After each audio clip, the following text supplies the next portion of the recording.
मैं 2nd class में पढ़ती हूँ और इधर 3 साल से कोविड-19 के कारण हम पढ़ाई नहीं कर सकते और कुछ लोगों के पास तो अच्छे स्मार्टफोन भी नहीं है और गवर्नमेंट को इसके बारे में कुछ सोचना चाहिए। ऐसे काम ऑनलाइन आता है पर स्कूल नहीं लगते।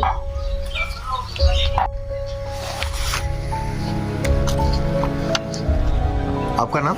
जी, मेरा नाम आर्या मुस्कान। मैं क्लास 11th में पढ़ती हूँ। डिस्ट्रिक्ट पुंछ विलेज खड़ीकमारा में रहती हूँ और यहाँ 500 किलोमीटर की दूरी पर LOC है और यहाँ नेटवर्क प्रॉब्लम है जिसकी वजह से हम ऑनलाइन क्लासेस भी अटेंड नहीं कर पाते हैं। तो क्या कहना चाहेंगे, किस तरह से परेशानियाँ आ रही हैं जो बॉर्डर के लोग बच्चे हैं, स्टूडेंट्स हैं, उनको किस तरह से परेशानी आ रही है पढ़ने में? कुछ के पास तो स्मार्टफोन भी नहीं है, वो जिनके पास हैं वैसे भी यहाँ नेटवर्क ही नहीं है कि वो जूम मीटिंग या कुछ भी अटेंड कर पाएँ।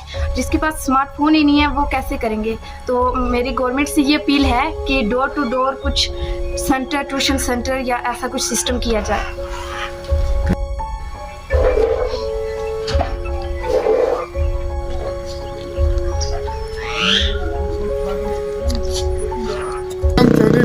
हम इसी इलाके से तल्लुक़ रखते हैं, खड़ीकमारा से।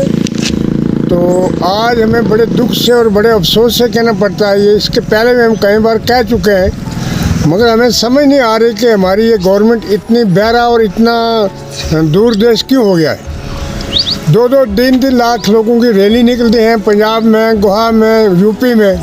तो हमारे बच्चे आए 3 साल से दर बदर बहाना लग गया, corona corona corona corona corona बोलते हैं। कोरोना का इन्होंने हल क्या किया? जब ये इलेक्शन बोल रहे इजेक्शन कर दिया हमने, इजेक्शन के बाद भी बावजूद ही लोग मरते हैं, फिर वो आपका इजेक्शन क्या काम कर रहा है? कुछ नहीं कर रहा। मैं तो ये कहूँगा कि हमारे साथ जानबूझकर ये स्टेट हमारी जो है ये 70-80% पॉपुलेशन इसमें ममदून है, हमें जानबूझकर हमारे बच्चों को आने वाला ये मुस्तकिल जो है उससे दूर रखें और ये हमें सता रहे हैं। कोई कोरोना नहीं। इस इलाके के बारे में नाला बता के इस पार 7 पंचायतें हैं, 7 पंचायतों में से आज तक 3 साल